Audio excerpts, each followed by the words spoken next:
é amante de vinhos? Então esse episódio é pra você. No novo episódio do Bem na Pauta, a gente conversa sobre dicas pra você que ainda não sabe o beabá do vinho, fala sobre a carreira de sommelier e te traz motivos pra você valorizar os vinhos brasileiros.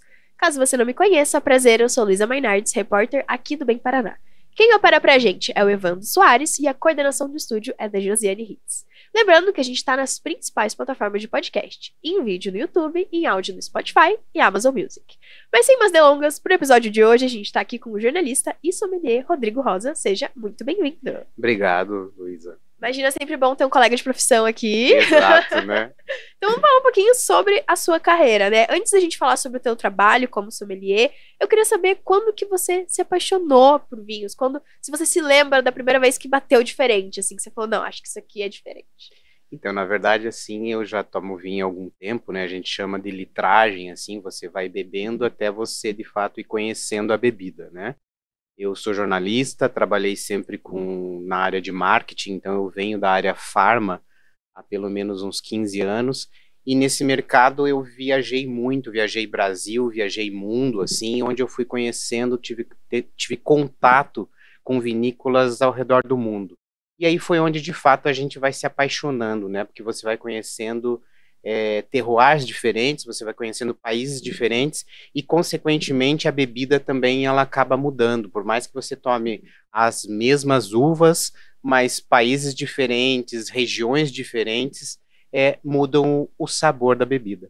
E aí foi onde eu fui percebendo esse amor, esse carinho, porque o vinho eu acho que é uma das únicas bebidas no mundo que você acaba, de fato, degustando, né? Aquela bebida que ela te acompanha para bate-papo, ela te acompanha se você está sozinho, ela te acompanha para você fazer uma comida, se você está triste, você também está te acompanhando ali, se você quer fazer uma leitura, um bom livro, a taça de vinho está do lado, e se você está com os amigos, você está celebrando, né? Então é uma bebida muito versátil, e a uva é uma das únicas também frutas no mundo que ela tem essa versatilidade em ser tudo ao mesmo tempo. Então eu acho que foi por aí essa paixão, mas de fato mesmo, eu acho que nos últimos 10 anos, assim, eu fui aprimorando um pouco mais meu paladar, assim, para apreciar bons vinhos, né? Quem nunca no início não começou com aqueles vinhos doces, a gente até tem alguns na região de Curitiba famosos, que as pessoas acabam bebendo muito na juventude e depois nunca mais querem saber de vinho, né?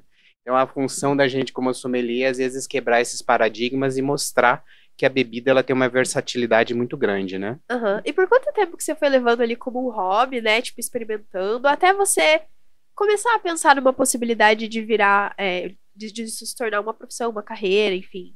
Então, na verdade, assim, nesse meu mercado, como eu viajava muito, né? Eu fui conhecendo vinícolas e tudo e apenas me apaixonei.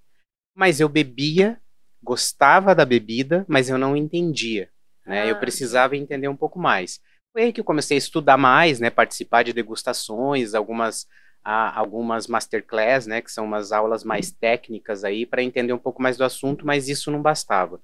Então, acho que foi em 2021, 2022, ali, né, terminando a pandemia, que de fato eu fui estudar, eu fui fazer curso de sommelier, para eu entender mais sobre a área e ser mais técnico, né, entender um pouco mais. Me apaixonei, mas até então na escola era apenas um hobby, porque eu também trabalhava, né, direto e sem tempo na área de marketing. Eu gerenciei departamentos de marketing em grandes empresas aí nos últimos anos, então a minha função era voltada à comunicação, né? E aí nas viagens, em programas de incentivo, em eventos, eu sempre colocava o vinho e eu já ia tendo essa paixão. Mas a virada de chave ela acabou sendo numa transição de carreira, né? Esse mercado assim, farma é um mercado que exige muito, eu estava um pouco cansado dele, resolvi investir e hoje eu estou investindo na área de enologia, né? Nessa área de sommelier, a área de vinhos. Eu fundei uma empresa, né? Eu estou investindo numa empresa que é a Vinheria itinerante porque eu posso estar em todos os lugares, né? Assim como o vinho, ele precisa ser versátil. E eu quero ensinar as pessoas a tomar vinho, a ter experiências com vinho e fazer viagens, enfim, ser passar experiências que as pessoas não tenham tido até então. Né? Essa é a minha função, como eu sou do marketing, eu quero deixar o vinho ainda mais prazeroso, né? Trazer tudo que essa bebida pode dar, mas de uma forma, claro, saudável, né?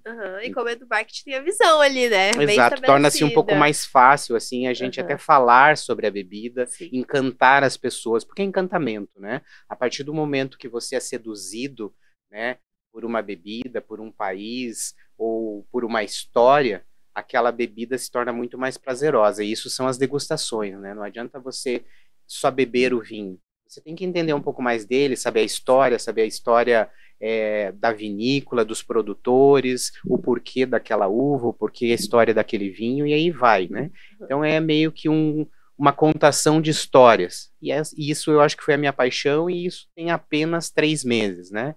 Eu estou nessa fase ainda de transição de carreira, eu estava trabalhando numa empresa onde eu finalizei minhas atividades, e nesse momento eu acabei refletindo um pouco mais, assim, será que eu vou fazer um ano sabático?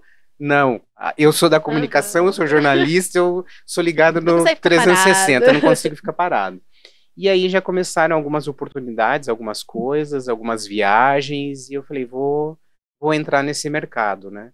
E assim, nesse tão pouco tempo eu já estou fazendo a diferença, estou mostrando alguns conceitos que às vezes outras pessoas não mostram, né? E ao mesmo tempo a versatilidade da profissão, né? Hoje você ser sommelier não precisa você apenas trabalhar num restaurante, num bar ou fazer uma carta de vinhos. O aprendizado que você tem na escola ele te leva para você abrir campos diferentes, que é o que eu estou fazendo hoje, né? Que legal. Vamos falar um pouquinho dessa figura do sommelier. Eu acho que para quem não é do mundo é interessante, porque então você faz um curso, aí você vira um sommelier. E daí qual é esse leque assim, de possibilidades, né? O que significa sommelier também? Porque é uma palavra diferente. Exato. Na verdade, eu acho que não é só o sommelier. É legal eu falar sobre 3 palavras, né? A enologia, que é ser enólogo, né? Ser enófilo e ser sommelier. As pessoas confundem muito isso. Primeiro, ser enólogo é você fazer uma faculdade de enologia para você trabalhar na produção de vinho. Né? Você vai ter todo o conteúdo, né? Você tem uma faculdade, você tem muito estudo para, de fato, você produzir o vinho. Ser enófilo é ser amigo, é gostar do vinho. As pessoas que bebem vinho são enófilas, né? Eu não deixo de ser enófilo porque eu amo essa bebida. Então, eu sou um enófilo. Mas como eu sou um pouco mais técnico, eu fui fazer o curso de sommelier. Então, um sommelier hoje, ele é apto, né? Ele estuda para entender a bebida, ele fazer uma carta, ele saber de degustação, harmonização, né? O que combina, quais os países. E aí você vai estudando, é um curso também que você nunca para de fazer, porque a bebida é uma bebida versátil, cada dia tem novas vinícolas, novos produtores, ou então as uvas, né? São inúmeras uvas no mundo todo, em cada região o sabor é diferente, e aí você abre esse leque. Então é uma pessoa um pouco mais técnica, que tem conteúdo, né? A gente entende da bebida, e a gente vai podendo apresentar isso para as pessoas de forma diferente, seja num restaurante, seja num mercado, numa adega, quando você está na dúvida sobre qual vinho escolher, né? Ou então mesmo você fazendo eventos, você trabalhar... encontro, né? Exatamente, vai ter um encontro de pessoas, você tem que saber aquilo que você vai servir, né? E hoje existem sommeliers de vinho, mas também sommelier de cerveja, enfim, outras bebidas, né? A minha área, de fato, é vinho e é o que eu gosto de fazer. Mas eu gosto de harmonizar, degustar experiências, não necessariamente o líquido, né? Quando eu fui pesquisar um pouquinho sobre, assim, quais eram as principais dúvidas das pessoas, essa palavra veio muito, harmonizar, né? Encontrar o vinho ideal para aquela refeição. E eu queria te perguntar, antes da gente falar um pouquinho sobre, de fato, ocasiões diferentes e contextos diferentes, o que deve ser considerado na hora de escolher um bom vinho, né? É a uva, a safra, a marca, o contexto? Qual que é, assim, o beabá para começar a pensar, ok, vou escolher intencionalmente, né? Pensando nisso aqui. Certo. Na verdade, assim, o mundo do vinho, ele é muito vasto, e ele é muito difícil, né? Para aquela pessoa que está iniciando, o que saber, o que escolher, é um pouco difícil mesmo no início.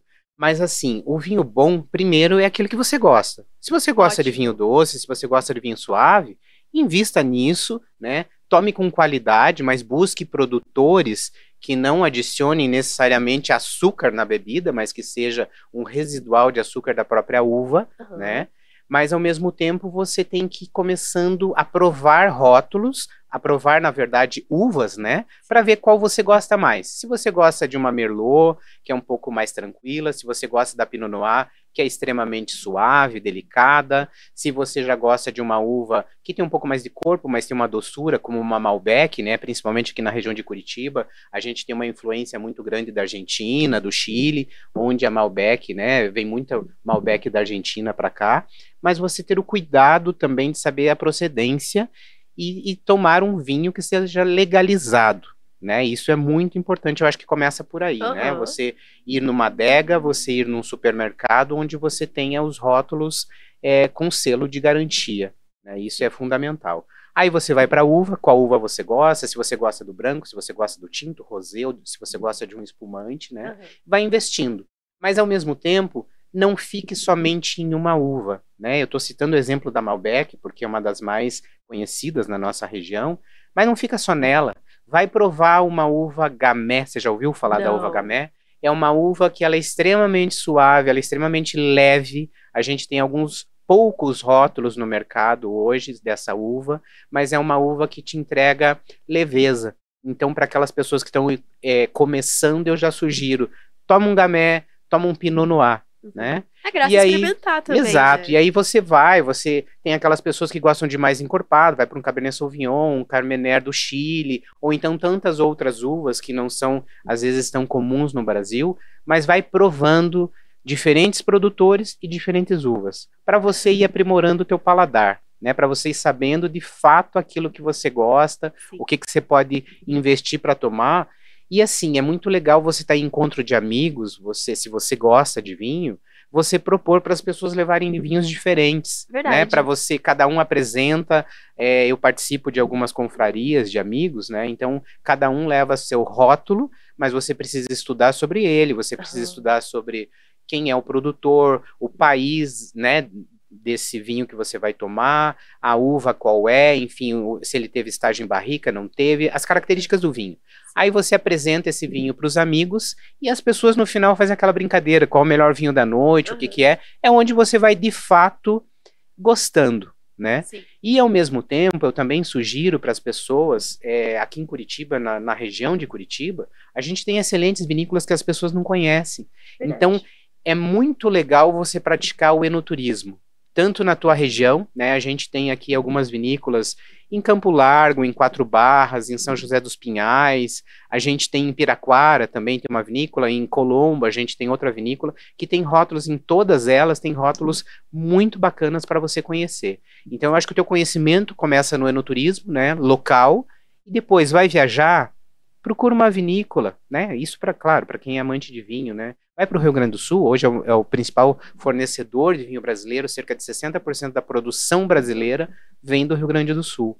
Então vai para lá, tem inúmeras vinícolas, Serra Catarinense, Frio, São Joaquim, é encantador e tem tantas vinícolas maravilhosas, né? Hoje a gente tem já, interior de São Paulo a gente tem vinícola, Distrito Federal, a gente já tem na região de Brasília, a gente já tem vinícolas, então vai procurando vinícolas para você ir conhecendo, né? Vai fora do país, então não precisa nem falar, né? França, Itália, Portugal, a gente tem incríveis vinícolas e com rótulos conhecidos que você pode ir conhecendo de fato nas tuas horas livres. É assim que começa o hobby, que vira paixão e você nunca mais retorna, né? É picado pelo bichinho do vinho, então buscar conhecer e tornar tudo divertido, né? Porque a graça é essa também. Exato, gostei, achei que foi um bom start aí pra quem já tá pensando nisso. Legal. Vamos fazer a brincadeira, então? Porque realmente harmonizar o vinho com a comida é um dos principais tópicos, assim, parece um quebra-cabeça, sabe? Vamos montar esse quebra-cabeça. Eu trouxe aqui alguns pratos, né? E eu queria saber a sua opinião, se você fosse consumir, que vinho que você beberia junto. Começar com um clássico, uma pizza marguerita. Tá. A marguerita, ela é leve. Então, primeiro assim, sempre que eu falo para as pessoas, até antes dos pratos, prato leve, vinho leve. Prato encorpado, vinho mais encorpado. Se tem molho, se tem uma gordura, você vai usar vinhos mais encorpados. A marguerita é leve. Você quer tomar, você pode tomar desde um espumante leve, você pode tomar um branco ali, vai para um Chardonnay, até um Sauvignon Blanc, eu acho que vai muito Aham. bem, tá? Mas quer tomar um tinto, vai num tinto leve, eu sugiro aí um Pinot Noir, até um Sangiovese, que é uma uva caracteristicamente italiana, né? Não precisa ser necessariamente um vinho italiano, vai numa Sangiovese que você vai harmonizar muito bem. Chique, chique. Eu pensei agora, você falou que é leve, né? Eu pensei numa salada. Dá pra comer vinho com salada? Uma salada Caesar, por exemplo, uma coisa simples assim. Sem dúvida, a salada ela vai muito bem, né? Normalmente as entradas são coisas mais leves, então eu sugiro um leve rosé. Vai tomar um branco, mas um branco refrescante também. Aham. Agora, você não abre mão do tinto? Você já ouviu falar em um vinho verde tinto? Não. Tem algumas adegas, procura. O vinho verde ele tem uma característica assim, porque ele tem uma refrescância e ao mesmo tempo ele tem um leve corpo. Aham. Então ele também vai muito bem. Eu sempre faço brincadeiras às cegas às vezes com as pessoas, porque algumas pessoas torcem o nariz, né? Ah, peixe, salada não se come com vinho tinto. Depende do vinho, né? Aham. Você não vai colocar um vinho tão encorpado, mas se você colocar um vinho leve, ele cabe muito Pode bem. funcionar. E claro que às vezes eu estou falando o nome das uvas, eu estou falando algumas características para as pessoas que parece difícil. Mas se você procurar um profissional, tanto no mercado, hoje os bons mercados de Curitiba, né? Todos têm um sommelier ali para te atender, mas principalmente vai numa adega, começa a perguntar, questionar, fala, eu quero comer uma salada tal com esse vinho, o que você me sugere? Aham. Sem dúvida nenhuma, a pessoa vai sugerir alguns rótulos bacanas para você, né? Sim, você pode se surpreender, né? Sem dúvida. Você falou, né, um peixe. Eu pensei ali num bacalhau. Um bacalhau com bastante azeite, uma coisa bem portuguesa mesmo. assim. Legal. Primeiro, portuguesa, né? Um prato português, que tal você harmonizar com um vinho português? Sim. Eu acho que seria muito legal um tinto português nesse caso. Mas, ao mesmo tempo, esse caso é aquilo que eu falei, né? O peixe. O bacalhau é um peixe que ele tem uma característica muito forte, né? Ele tem um sabor mais intenso. Então, aí já pede um vinho um pouco mais intenso, que você já pode ir para um tinto, médio corpo. Você pode tomar um bom branco também, mais geladinho, mas ao mesmo tempo que seja um branco que tenha passagem por barrica, que seja um branco um pouco mais encorpado, Certo. né? Na dúvida, você pode num rosé, o rosé também acaba sendo um pouco coringa, mas precisa ser um rosé também com um corpo um pouco mais intenso. Já ouviu falar em vinho laranja? Não. Vinho laranja é uma outra característica também, você tem um branco, você tem um rosé, você tem um Aham. tinto e você tem um vinho laranja. Ele Ele é laranja feito da uva branca, mas ao mesmo tempo ele passa um período com a casca para ele ter aquela coloração levemente âmbar. mesmo? Por isso é o Entendi. vinho laranja. Aham. Mas ao mesmo tempo ele vai ter um pouco mais de corpo, ele vai ter algumas ervas, então ele vai estar um pouco mais aromático, Sim. que também ele iria bem com esse tipo de prato, né? Que legal, não conhecia, acho que eu nunca Então. ouvi falar. Procura ele, vai lá e olha, é ótima Experimenta. surpresa, viu? Eu pensei agora num prato bem curitibano, assim, carne de onça. Então, a carne de onça, né? Primeiro ela já é uma carne crua, mas ela é bem temperada. Você precisa de um vinho que tem uma acidez, assim, para ele poder dar esse bom gosto na tua boca, ele limpar o teu paladar para Que é bem a próxima temperado garfada. Eu sugiro ali um vinho mais aromático, um vinho ao mesmo tempo mais intenso, assim, que tem uma boa acidez. A gente pode continuar num Sauvignon Blanc, né? Talvez até um Sauvignon Blanc barricado, mas assim, que tal tem uma uva chamada Gewürztraminer, tá? Oh. Que ela é uma uva mais aromática, mas ela tem uma intensidade de acidez. E há tantas outras uvas aí que eu posso citar, até um próprio torrontés argentino, da região de Salta, é muito legal, né? Aí tem uma enxurrada, um leque muito grande aí que a gente pode falar. Sim. E é legal também você fazer aquela brincadeira, você provar para ver se é aquilo que você gosta, Aham. né? A gente tem algumas Dá uma regras, garfada, dá mas uma- não necessariamente você precisa segui-las, né? Sim. Você tem que fazer aquilo que te faz bem, né, Sim, no fazer paladar. sentido pra você, né? Exato. E a última é com doce. Uma sobremesa mais chocolatuda, assim, dá pra harmonizar vinho com sobremesa? Sem dúvida. A gente tem alguns vinhos que se chamam vinhos fortificados. Os vinhos fortificados, os mais, talvez, conhecidos que tem, eu acredito que vai conhecer quando eu falar. Aham. Vinho do Porto. Sim. O vinho do Porto, ele é tradicionalmente de uma região, né, de Portugal, e é só lá que existe o vinho do Porto, né, da região do Douro. Ele é um vinho doce. Então é aquilo que eu te falei. E também, assim, se é leve, se é encorpado, e talvez se é doce, vai doce. Você vai provar, então, uma sobremesa com um vinho mais adocicado, ou de colheita, que a gente chama colheita tardia, que são vinhos mais adocicados. Não gosta de vinho doce? Toma um espumante, mas prefere um espumante que é o moscatel, que normalmente as pessoas, né, no Brasil se toma muito, que ele é mais adocicado. Então, um espumante adocicado, ele vai muito bem com o doce, porque o doce com o doce, ele vai equilibrar o teu paladar. Então, você precisa, na verdade, a palavra, né, no início você até falou para mim, a chave da harmonização. A chave da harmonização é o equilíbrio. Certo. Quanto mais equilíbrio você tiver da bebida com a comida, perfeita relação. Ótimo, ótimo. Já anota a dica aí, pessoal. Se vocês forem comer uma marguerita hoje, vocês já sabem o que pode acompanhar. Né? E eu ia te perguntar se pra você, quando você vai fazer esse quebra-cabeça, no que você leva em consideração? Por exemplo, faz diferença ser noite ou dia, tá frio ou tá calor, ser um almoço ou ser uma janta? Isso você também acaba levando em consideração? A gente tem que levar em consideração todos os fatores, né? Até você falou um detalhe importante, que as pessoas falam assim, você tem que consumir vinho na temperatura ambiente. Mas qual é a temperatura ambiente? Esses dias em Curitiba estava 0 grau. Agora tá né? quase Agora 30. A gente, na verdade, no carro estava marcando 32. Sério? Então jamais você vai tomar um vinho na temperatura ambiente. Depende do teu ambiente, né? No sul, nos dias de frio, ok você tomar um tinto na temperatura ambiente, mas hoje na temperatura você precisa gelar. Então todo vinho ele já segue uma temperatura ideal, temperatura de adega, temperatura de geladeira, né? E claro, se você vai fazer um almoço, talvez você não vai colocar um vinho tão encorpado, ou depende do prato, o que você vai fazer. Você pensa em todos os fatores para você poder fazer o melhor casamento, né? E principalmente nas minhas aulas, enfim, nas minhas degustações que eu gosto de fazer com as pessoas, eu tento fugir um pouco do tradicional. Eu estou falando para você as harmonizações coringas, mas eu vou buscar harmonizações, uvas, rótulos que você não tenha provado, que talvez você nem pense, justamente para você ver, nossa, que legal, eu posso tomar. Né? Então essa é a minha função, mas como profissional, né, que eu quero causar cada vez mais essa brincadeira nas pessoas, dar essa oportunidade para as pessoas conhecerem.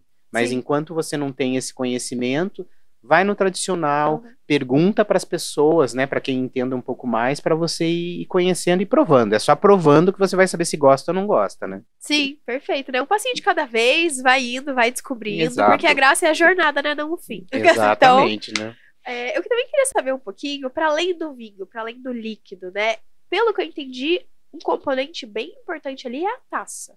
A gente tem de vários formatos. Eu queria que você contasse um pouco, porque, por exemplo, para mim, eu não consigo entender o quanto isso poderia fazer diferença, assim, sabe? O formato, o tamanho. Eu queria que você contasse um pouquinho pra gente por que ela é tão importante. Tá. Na verdade, assim, ela é muito importante quando você quer ter uma experiência muito bacana. Mas, ao mesmo tempo... Cereja do bolo. Exato. Mas, ao mesmo tempo, a gente tem que desmistificar o vinho. Hoje já tem vinho em lata, né? Verdade. Tem vinhos em garrafas pequenas que você pode tomar no próprio gargalo e tal. E assim, você tá num parque, você tá na praia, toma vinho no acrílico, toma vinho em copo de plástico, ok. Tira da garrafa. Tudo depende do teu momento, né? É claro que numa taça, uma taça de cristal, uma taça específica para aquele tipo de vinho, você vai ter uma experiência melhor. A diferença básica de uma taça de vidro, né, para um copo de vidro, para uma taça de cristal, é que o cristal ele tem uma porosidade diferente. Ele vai oxigenar melhor a bebida. Certo. Por isso, uma taça de cristal, né, onde você vai fazer movimentos na taça para que a bebida oxigene e te libere mais aromas, né? Para que você sinta todos aqueles aromas. Já num copo de vidro ou então um plástico, alguma coisa, você não vai ter essa experiência tão intensa, né? Talvez você tenha que deixar o vinho aberto por mais tempo num copo de vidro ali, alguma coisa para você sentir mais o gosto, até porque o vidro ele é mais espesso, enquanto o cristal ele é muito mais delicado, ele vai te liberar os aromas com mais facilidade. Esse é a grande diferença de você usar numa taça. E daí, claro, tem taças apropriadas, taça Bordeaux, taça Borgonha ou outros tipos de taça, mas aí só para as pessoas realmente mais experientes que querem Sim. ter uma experiência mais intensa com a bebida, né? Sim, lembrei daquela clássica imagem, assim, do sommelier fazendo a voltinha, assim, dando uma Aham. cheiradinha. Isso é Existe para mesmo. você entender todos os aromas que aquele vinho vai te trazer, A né? experiência completa, né? Uhum. Bacana, então vamos falar agora um pouquinho sobre o vinho brasileiro, né? Eu acho que é Legal, uma esse parte... assunto é incrível, né? Eu nunca vi ninguém falando sobre, assim, que nunca vi alguém focado em realmente enaltecer o vinho brasileiro.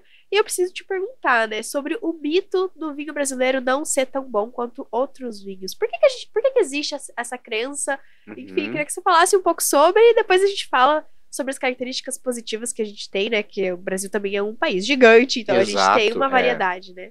Hoje, o vinho brasileiro, ele é incrível, tá? As pessoas ainda têm preconceitos sobre tomar um vinho brasileiro, ou dizem que é caro, ou dizem que não é bom. Mas, ao mesmo tempo, também a gente tem que entender, você vai tomar um vinho francês, você vai tomar um vinho da Europa, né, que é um vinho do velho mundo, isso é milenar, né? Há quantos anos aquelas vinícolas estão produzindo as vinhas, né, que são as videiras, estão sendo produzidas, então tem uma história muito grande por trás disso. Ao mesmo tempo, nós estamos no novo mundo. É uma redescoberta, né? É uma inovação com tecnologia. Então, hoje a gente consegue apresentar produtos com a mesma qualidade de outros países, mas tudo tem a sua característica. Você quer tomar um vinho de um terroir do velho mundo? Você vai tomar. Você quer tomar uma experiência diferente, você quer conhecer vinícolas diferentes, vai num vinho brasileiro, né? E tantos outros países também, que são chamados, né, o novo mundo, e o Brasil está nisso. E claro, é um país continental, onde você trabalha hoje no Nordeste, a gente tem excelentes vinhos, onde a gente tem uma colheita lá durante alguns, normalmente são 2 colheitas no ano, algumas vinícolas já estão fazendo às vezes até 3 colheitas no ano, então uma larga produção, para normalmente são vinhos espumantes, assim, mas a gente já tem vinhos tintos também por lá, bons rótulos, e aqui para o sul também a gente tem daí a colheita, né, a colheita de verão, que é a colheita normal, ali no começo do ano, final de janeiro, fevereiro, às vezes até março, que é o período de colheita, e a gente vai tendo muitas vinícolas para você provar. Então a qualidade hoje as pessoas estão desinformadas quem fala que vinho brasileiro não é bom.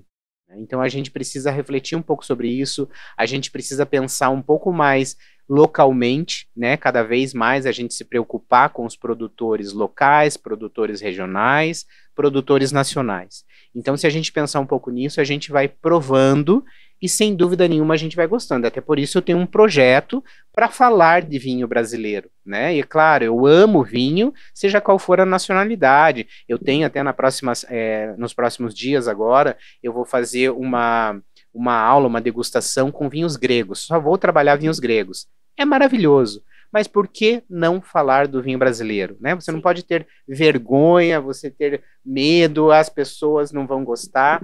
Eu tenho certeza que a hora que eu provar, mostrar para você um vinho, talvez eu nem te fale se ele é brasileiro ou não é, se você for degustar às cegas, você vai se apaixonar. E fora que hoje os espumantes brasileiros, sem dúvida nenhuma, são os melhores espumantes do mundo. Sério? Sem dúvida. Olha só por quê. Pela característica do terroir, né? A gente tem aqui no país, principalmente também, né, numa certa região do Rio Grande do Sul, onde a gente tem bons espumantes, a gente tem um clima propício para isso, né? Então, claro, hoje quando se fala em espumante, já vem a nossa memória, champanhe, né, França e tudo mais. É claro que é maravilhoso, eles têm excelentes rótulos, mas a qualidade, a refrescância, o que entrega, né, a nossa tipicidade brasileira é incrível, né? E até um país tropical produzindo isso é sensacional, né? Sim, é de se valorizar, né? Valorizar o que é nosso. Exato. Vamos falar um pouquinho então sobre o Papo Brazuca, né? Que é o seu projeto focado para enaltecer os vinhos brasileiros, mostrar essa variedade. Eu queria te perguntar quando que surgiu essa ideia e os 2 últimos encontros que teve, né? Falar um pouquinho sobre esse start, como tem sido a recepção também. Uhum. Na verdade, assim, como eu te falei, né? Eu já viajei algumas regiões do mundo tomando vinho, várias regiões praticamente do país, eu já tomei vinho de todas as regiões aqui, e é uma coisa muito legal, principalmente eu como jornalista, como comunicador, você querer informar as pessoas, né? A gente passar a informação correta e até para desmistificar isso, quebrar paradigmas, né? Então, cada vez mais você precisa informar. E como a gente pode fazer isso? Mostrando o que é bom, né? Assim como eu faço outras nacionalidades, mas ter um projeto falando de vinho brasileiro, fazendo com que as pessoas que torcem o nariz provem e mudem a sua opinião, é muito bacana, né? É muito gratificante. E na própria escola, você vai aprendendo, né, todas as regiões do mundo, mas sempre existe uma prova, em toda aula a gente tinha pelo menos um rótulo brasileiro junto com esses, para você ir vendo as diferenças. É claro que existe diferença, né? Mas a gente tem excelente qualidade. Então, por que não falar disso? Né? Ah, mas é sofisticado você tomar um vinho francês ou você tomar um vinho italiano. Sofisticado é você tomar aquilo que você quiser, né? Não precisa você estar falando de um país, talvez você nem goste, né? Mas só para você estar mostrando aquilo. Sim. Então, eu já pensava há muito tempo, eu participo de alguns grupos, né, de profissionais que só falam de vinho brasileiro, fui me encantando cada vez mais. E em Curitiba, principalmente, eu via que não se fala muito. A gente tem nas adegas, a gente tem em mercado bons rótulos, mas a distribuição do vinho brasileiro ela ainda é muito pequena. A gente tem um crescimento nesse mercado muito significativo, né? Então, assim, hoje, enquanto o mundo está diminuindo, às vezes, a produção ou o consumo, porque não está tendo tanto consumo, né? Ah, sim, o velho mundo já está estagnado, não vão ter mais pessoas tomando, porque todos já tomam. Aqui no país, a gente ainda toma muito pouco vinho, né?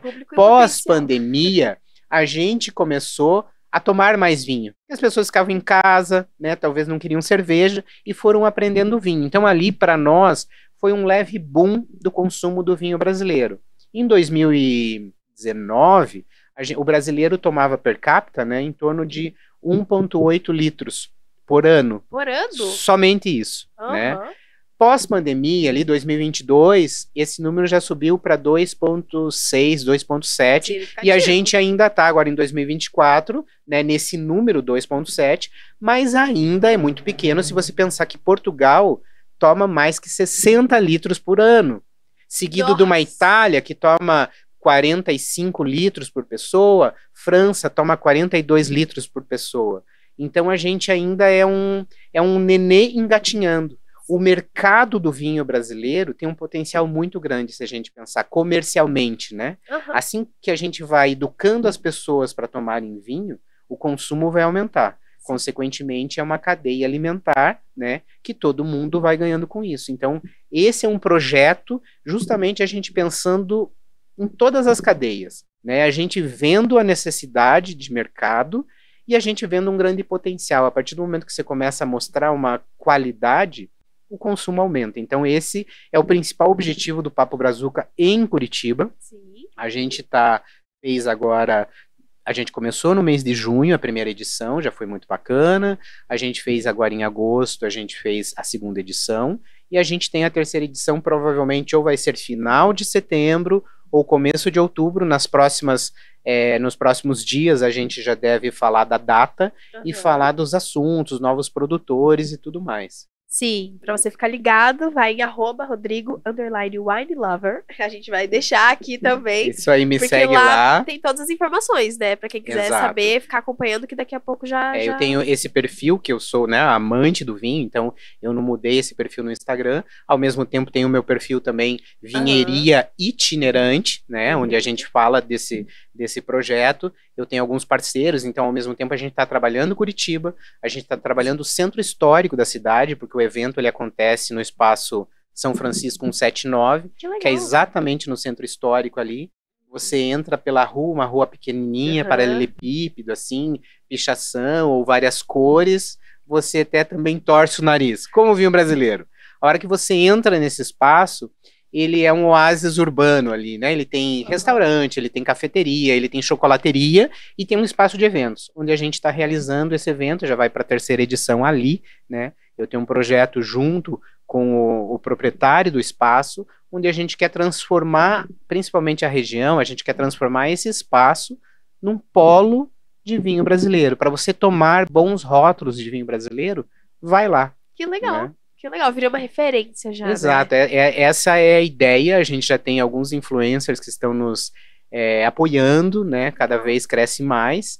E a gente já tem as vinícolas, a gente já chamou a atenção dos produtores aí, Sim. que já estão me procurando justamente para a gente participar, e a gente já está com um calendário para umas 3 edições, a gente já tem produtores aí já na escala para participar com a gente, né? Que legal, todo mundo trabalhando junto, né? Exato, esse é o objetivo, né? Perfeito. Muito obrigada, Rodrigo. Eu tenho só uma última pergunta que eu preciso perguntar, pois estou curiosa. Depois de tantos vinhos e tantos rótulos, você ainda se surpreende? O que faz você continuar? Então, o mundo do vinho, ele é surpreendente, né? Porque jamais você vai provar tudo que existe nesse mundo. Sim. E a gente se surpreende a cada nova safra. Você tomou um vinho da safra 2020, que foi excepcional, ele vai ser diferente da safra 2021, 22, 23 e 24 que está chegando.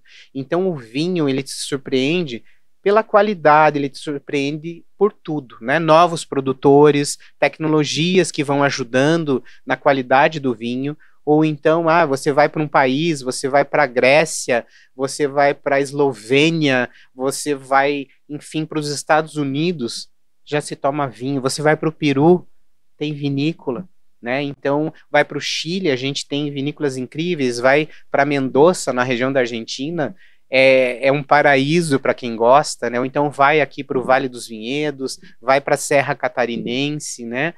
Hoje já são polos de vinho onde tem excelentes vinícolas e você tem um enoturismo crescente. Então o vinho é apaixonante e é um vinho que você vai, eu sem dúvida nenhuma vou me aposentar tomando bons vinhos, viu? Ai, que bom, a gente espera que sim. Sucesso pro Papo Brazuca, eu acho que assim é um projeto muito legal e quando a gente valoriza que é nosso, tem um gostinho especial, né? Sem dúvida nenhuma, isso é muito bacana, é muito legal a gente investir no nosso produto nacional, né? Perfeito, muito obrigada mais uma vez por ter compartilhado sua história e sua carreira e dicas, então a gente agradece. Eu que agradeço vocês pela oportunidade, né, pelo bate-papo, que tem mais aí para a gente falar sobre vinho, né, não só brasileiro, mas todos os tipos de vinho, para a gente passar informação para quem está ouvindo, acompanhando a gente aí, para cada vez a gente ir formando mais enófilos aí, quem sabe até futuros sommeliers também, né? Sim, sim, exatamente. Quem sabe, né? Um dia a gente chega ali aos pés ali dos 40 litros por ano. Opa, quem sabe, né? Por que não, né? Por que não? Vamos crescendo, né? E saúde a todos aí, né? Perfeito, obrigada. E obrigada a você que escutou até o final, que tá aqui anotando todas as dicas, que tá curtindo o papo. Agradeço a sua atenção. Não esquece de deixar aqui nos comentários quais outros assuntos que você quer que a gente traga aqui pro Bem na Pauta. Vinho foi um assunto que a gente não tinha trazido ainda e a gente tá chegando no episódio, quase no episódio número 50. Então a gente fica muito feliz de poder trazer esse tema. Comenta outros aí que você acha interessante. Muito obrigada mais uma vez. Não esquece de seguir o Bem Paraná nas redes sociais, @BemParaná. Também Rodrigo _Wine Lover, Vinharia Itinerante. Segue todo mundo para você ficar bem informado. E eu te espero numa próxima. Tchau, tchau. Tchau, tchau.